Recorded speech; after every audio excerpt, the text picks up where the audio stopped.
So, you are using DevReorder, a program which may or may not work in actually keeping your controller order in Windows 10. That's great. Now you want to play War Thunder, and when clicking your War Thunder launcher on Steam or wherever you got it, you see this.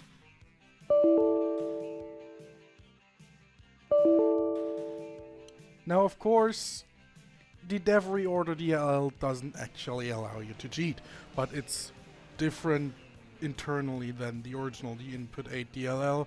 That's why EasyAntiCheat picks it up.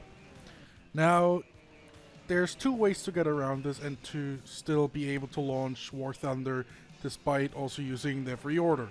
The slow approach is to just go into your local disk C, Windows, go to System 32, and then scroll all the way down until you find dinput, dinput8, and dinput8org.dll.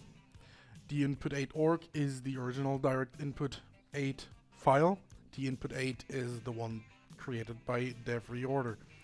You can now rename and do it in the following steps. Number 1, rename dinput8 to something you can easily remember.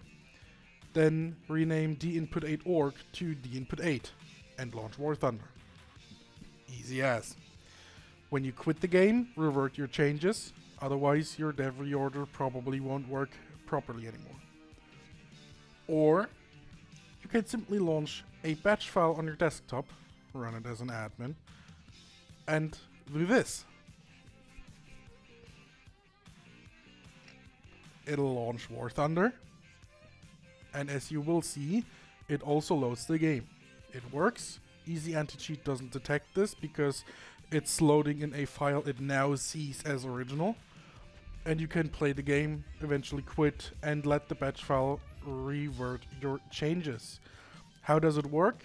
Let's get into the internals of this little batch file, and trust me, it is very, very simple. So, this is basically the internals of the set batch file. Actually, let me just zoom in a little bit so it can be read more easily. Okay, in essence, it's a text file, so it can just be edited in any text editor. Echo off and echo and stuff like that, that's just fancy stuff. You don't have to do this if you really know what it's doing. The first thing you do is cd to C Windows System 32. cd is change directory. Then you rename, your dinput8.dll to dinput7.dll. You do the same dinput8.org.dll to dinput8.dll. Then I input a pause into it. You don't have to do this one. It's just so I can actually manually tell it to do the next step. If you don't want to do that, if you just want to skip it and have it directly go, yes, launch War Thunder now, you can leave that one out. Next thing, you change directory to wherever you have your War Thunder shortcut placed. In my case, it is the Steam URL on my desktop. Your case may be different. You may not even have the Steam version. You may just use the normal launcher. In that case, point it to the directory where your launcher shortcut was placed. If it's not on your desktop, again, use the cd command. Now here's the thing. You see I've typed in warth1.url. That's because War Thunder, the long word, the command interpreter wouldn't actually be able to interpret that because the command interpreter, CMD, is actually a relic of MS-DOS. And MS-DOS has something, or used to have something, that's called the 8.3 file format, which meant that a file could at most have eight letters in its name and 3 in its extension. Now there's an easy way to see how the command interpreter would notice or would see a file that doesn't conform to that. First thing you do is launch the normal command prompt, cmd.exe. You change to your desktop or wherever you have the War Thunder, in that case, shortcut placed. Then what you type is the following, and I'm doing this voiceover in post because the original recording, somehow the audio track didn't actually record. So you type in dir, wait for it, I'm terrible at syncing that stuff up. There you go. dir / a dash and an n, and hit enter. There you go. And now you have all the stuff. Yeah, all the stuff on my desktop in 8.3. So you see, it's got the file name, it's got the file extension or the type of extension, the size, and then the timestamp of it. And all the way down here is War Thunder, War1, and the file type is URL.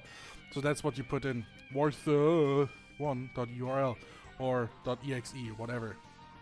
And now the following pause. The first one I said is voluntary, this one isn't. You want to be able to launch your game with the changes we just made. If you don't put that pause in, it immediately skips to undoing the DLL changes before the game has a chance to actually launch. And that means it'll not work, it'll throw you out of the game, and you probably would complain to me that this doesn't work. Anyway, after you are done playing the game, after you close it, then you hit another button, you change back to your Windows directory, to your System32, and you undo the changes. What that means is you rename directinput8.ell to directinput8org.ell. You rename directinput7 or whatever you named the file from DevReorder earlier. You know, you can rename it to poopenfaten.ell for all I care. You rename that back into dinput8.ell. And now you can either pause again to manually quit the operation, or you don't and you just let it do its thing. You know, that's just about it. And one other thing, you have to run it as an admin, because look at what I just did. I opened it without admin permissions, and the command prompt failed at trying to rename the DLL files. Because they're in the Windows directory, you need admin permissions for that. If you don't have them, it won't work. Of course, I'm gonna quit the terminate the batch job now, because obviously if I launched War Thunder now, it would just immediately EAC kick me out of the game. But yeah, that's how you do it. Thank you very much for watching, and yeah, enjoy your game.